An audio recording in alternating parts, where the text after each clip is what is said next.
So thank you so much for your interest.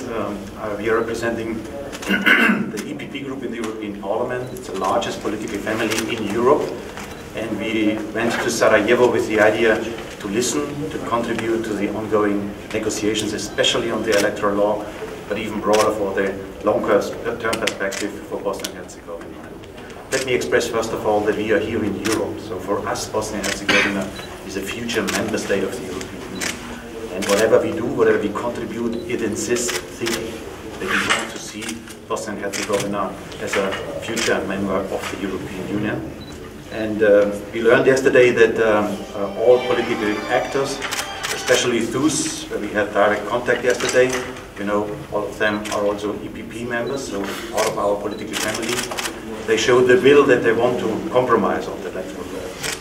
We were clear that without an electoral law, without finalizing this important legislative file, the opening door towards Europe, the candidate status, is very difficult to reach. So it's a kind of a precondition that we have a functioning state, that we have an electoral law which is then functioning.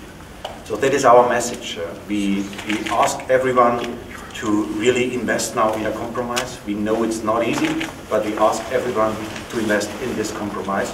We saw the political deal yesterday, and we respect very much the efforts of all actors that they are ready to give in and ready to compromise.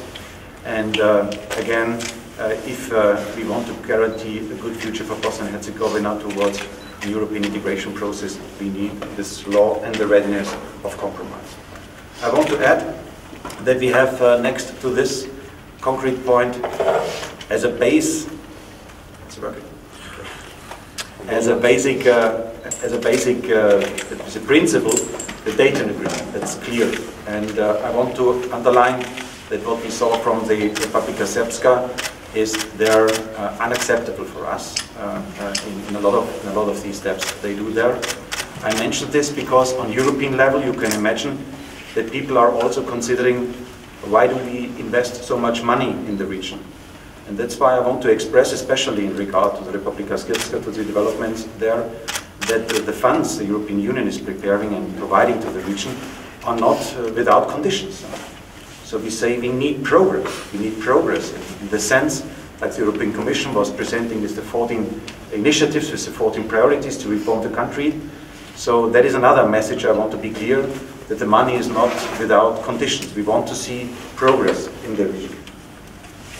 I would wish to see that in our next trip to Bosnia and Herzegovina, when we are the next time here, we can speak about health. We can speak about brain drain, we can speak about jobs, about economic perspective.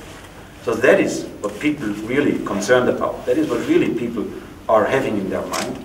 And that's why we must overcome the political questions which are currently on the table. And the final point, failure on the question of the electoral law is not an option at all. We feel the tensions in the country. We have also, let me say on a broader scale, international tensions going on.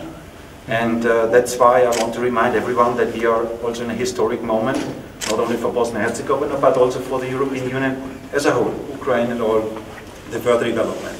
And in such a situation, we need leadership, we need the readiness to compromise, and the awareness about this historic situation we are in. So that are the points I want to express from our side. Again, we saw political will, and my main message is nobody should leave the table without a compromise. That is the main message we have. And the European Union, we as EPP, will be the first group who fight then for a candidate status for Bosnia and Herzegovina if we have a solution on the table.